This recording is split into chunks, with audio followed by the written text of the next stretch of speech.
All right, so let's now jump to to scenario 2. So scenario 2, Veracity is a prime contractor with a SIVR, Small Business Initiative Research.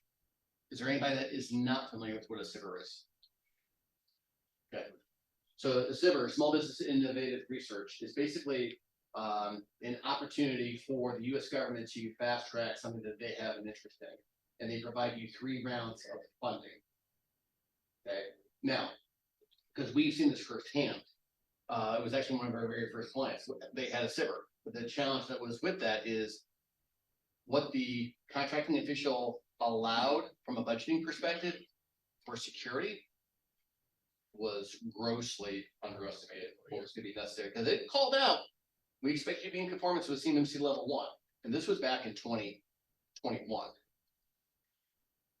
But again, I'm reading the scenario alone, and before you even look at anything, I'm telling you that they failed because this contractor design is a failure. You want to go into wartime planning, you were now dealing with classified information, and you're going to authorize people in a home office. this isn't classified No, information. no. This is the system. This is not. This is all of this is non-classified information. CUI can control unclassified information. Okay. There's no information in it yet. But You're just developing the system Yeah. for it. Yeah. yeah, so it's again, if you look at NARA, if you Google NARA CUI registry and then the DoD CUI registry, it tells you all of the specific data categories. My guidance to you is this: even if you were completely convinced that you do not have CUI right now, maybe you do, maybe you do not. You all have a reasonable idea of what you want to pursue in the next 1-2 years. If you look at what you anticipate that contract is going to consist of, it is reasonable for you to conclude, all right, well, if this is the statement of work based on what Government is saying, based on the last one, I can kind of cross-reference that. Yeah, I got 3 categories of CUI. Now what am I gonna do with that? And again, high level. Always start with the data. Start with the data. What type of CUI do you maintain? Part 1. Part 2.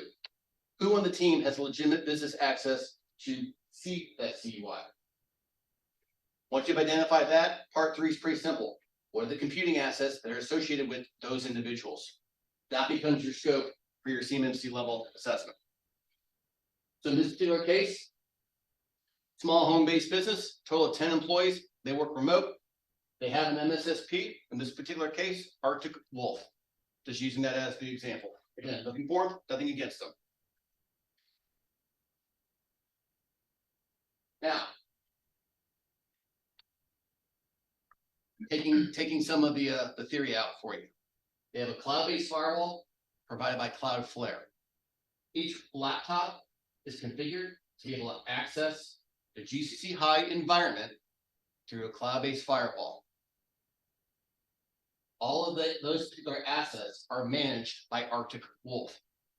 And because Arctic Wolf provided the solution and they manage the solution, they are considered a security protection asset. So what might some things be that you would want to include in your system security plan? Things that are directly relevant to what they do, how they do, when they do, based on what you assume is going on in your service level agreement or within your terms and conditions. Things to consider. Who is on their team? Is it exclusive to all U.S. citizens? If it's a 24/7 by 365, Yeah. we are seeing it. We're seeing Canada. We're seeing India. Just start thinking about it. Tells me it's subcontracts going out. Yep. All right. So in addition to that, what type of training are they receiving?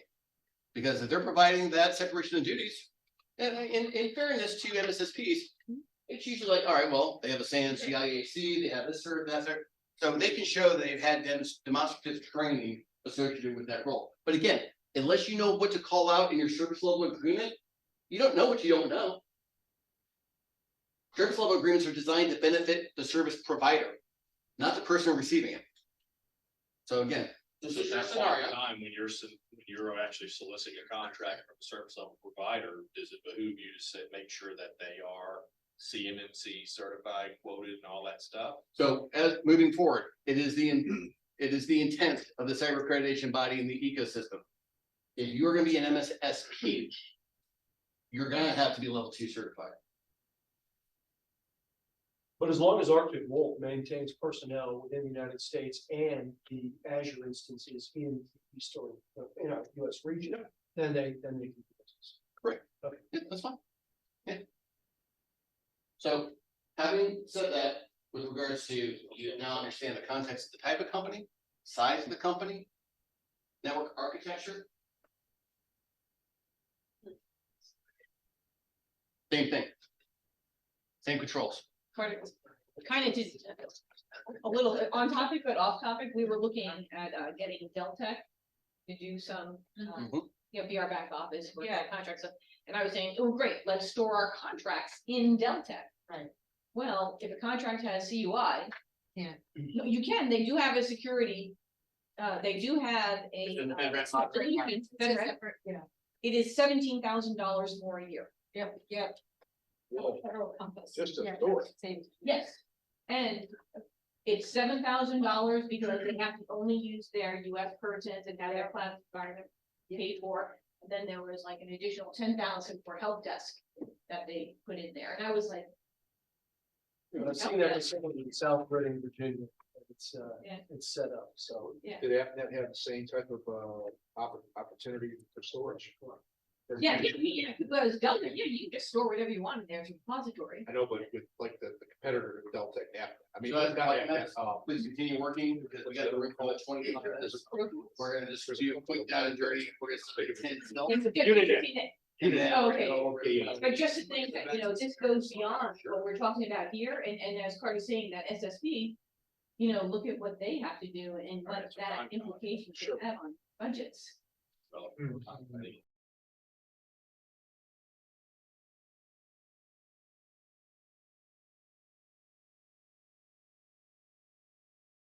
Because in the interest of time, we're not gonna go through every objective.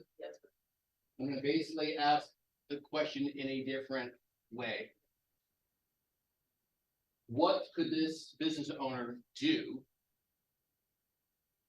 to demonstrate performance with the first control? Based on what you know about the environment. Get an office and work in an office and not from home. Okay, well, let's talk about that. Why? Let's talk about working from home. Well, you're limiting your system access to the users, the other folks and stuff like And that. it's all on GCC high, it's all in the cloud.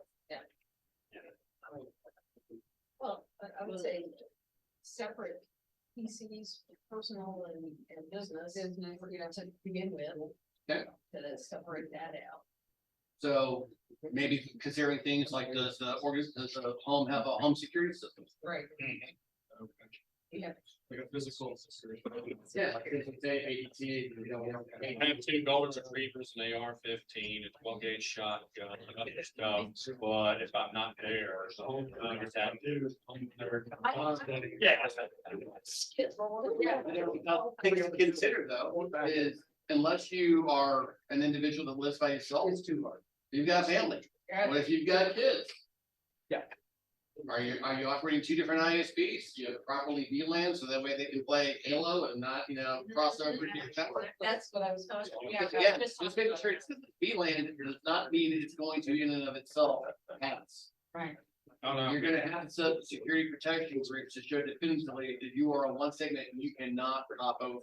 Right. Especially, and you're not doing it once, you're doing it 5 times, because you've got 5 employees, so that's a lot of work for you. Which again, as ridiculous as this may sound, the assumption is that that business owner has a document somewhere that shows those 5 people.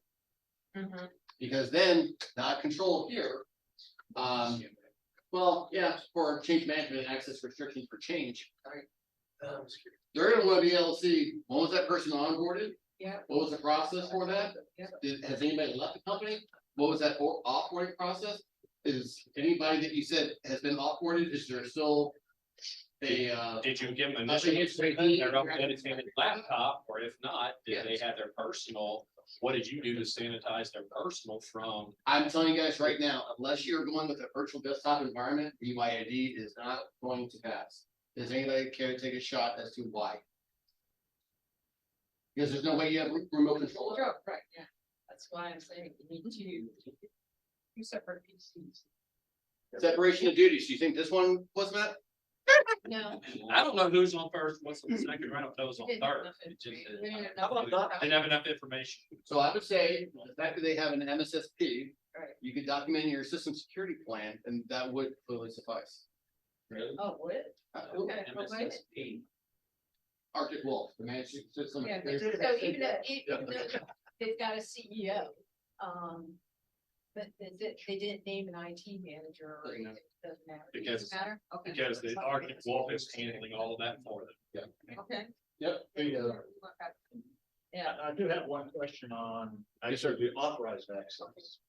Do they have to identify somebody that says, Butler, Article, this person, for the onboarding purpose?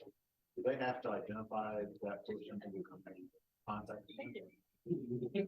Your organizational internal processes should be able to clearly define what part of that onboarding process is going to include. Background investigation, issuing of an asset, chain of custody for the laptop or tablet or phone that's issued to them, pushed out, pushed in, kind of thing. And then also at what stage is access granted? Now, depending on the maturity of the organization, technically, until you force them to take the CUI training that is mandated, I would say that would be, it's not a definitive fail, but it's definitely, oh, wow, you guys are really doing this well. Make them take the training, pass, get the certificate, it's free DoD training, just so we're clear, everybody is supposed to have taken that. But if you have that, and then in your documentation, once that's received by the CEO, let's say CEO/FSO, Right. access is then granted. How is access granted? User account is established, email is established, temporary temporary password is initiated, that's all documented. And then how is the temporary password communicated to the person? By phone or whatever the case may be. Right, Just out of curiosity, when you say, chain of custody, custody, is it permissible to go through FedEx to deliver laptops, or did they have to physically handle it? you can drop ship it however you want. Because again, this is not classified material. You can do that however you want, but you should have, an inventory form that's forcing, okay, well, I just got it from FedEx and I'm signing it, and I'm gonna go email that back to you. And then I'll drop ship it back to you at whatever point that I no longer need it. And then during the time of transit, you've got your tracking number, so now the chain of custody is going from you, to FedEx, you've got your tracking number, FedEx to the employee, then they said vice versa back. And the laptop's encrypted. But that's it. Yep, now. Pop quiz.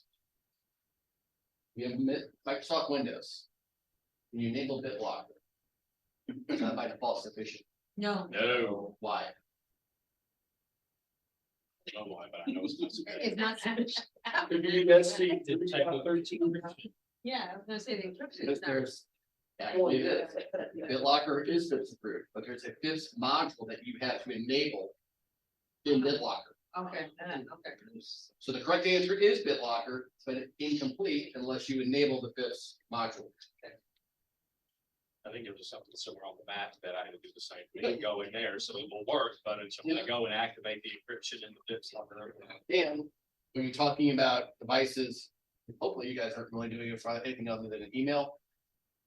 Apple iOS by default has a right FIPS certification on it. If you're using Android, from what I learned recently, as of about a year and a half ago, Knox, which is the Knox, third yeah. party that they use, Right. it is now automatic. Yeah. Before you had to go through this process of setting up encryption on the device. So my understanding from about a year and a half ago, by default, when you're spinning your mobile device up, it becomes active with FIPS encryption. Yeah. Now, again, also once we've learned. We were told verbally by the DIDCAC team, as a result of how our documentation was constructed, it was one of the easier ones that they had ever gone through. Don't make it hard for your assessors. As an example, if you know they're using Apple iOS and you know that's certified because you've gone to this website, don't make your assessor figure it out. Take that link, put it in your SSP. The easier you make it for them, the more likely they are to just go ahead, yep, this is a mature organization, they get it. So, Something we used to do in the Air Force, and again, I don't know if this would apply or not, now bear in mind. I'm sure a lot of those that are in the big green deal would probably disagree with us on this. We had, for say, our air traffic safety evaluations, for airfield inspection, it's 130 some odd plus page checklist, basically same thing for compliance. We would literally go into Word, take the first objective, do you meet it or not? And we would say, we meet it with the following compliance, here's how, blah, blah, blah. And then attach all required documentation to that, and staple it, flip the page. Checklist item 2, copy and paste it from the document. Yes, we're in compliance, here's how, blah, blah, blah, here's your checklist. Flip it, so 3 binders, this big and full. Yeah. But when we handed the assessors, they could literally go through page by page, and there was no BSing, there was nothing. So for the defense on the Apple, you know, are you encrypted and doing whatever? Yes, we use Apple products only, iOS by this, certification authorized by this. Okay, they yeah, check that exactly. off. Now, the difference that's gonna happen between what you're talking about with what's gonna happen right now is because of the advancements in technology, that C3PO is gonna be asking for access to your systems, your system security plan digitally. So as a result of that, that's why I'm saying include that link in there. They can go, oh, yep, check, move on. And if you also have things that are codependent, there's absolutely nothing wrong in your descriptions on saying, as, let's say it's access control. Okay, there's nothing wrong with saying, as further described in systems communications control, 3.13.4 as an example. But the easier you make it for your assessor to go, oh, okay, they're pointing me somewhere, let me go there. Yep, it takes away all the ambiguity, takes away the options for them to say no. Okay, so we've got to be out of here in the next few minutes, but again, thank you very much for your time. I sincerely hope that other than like the traditional come here, a panel discuss, that you guys all got value out of this session. My targeted goal is, am I making you better qualified once you're leaving from when you first came in? So that's my sincerest hope.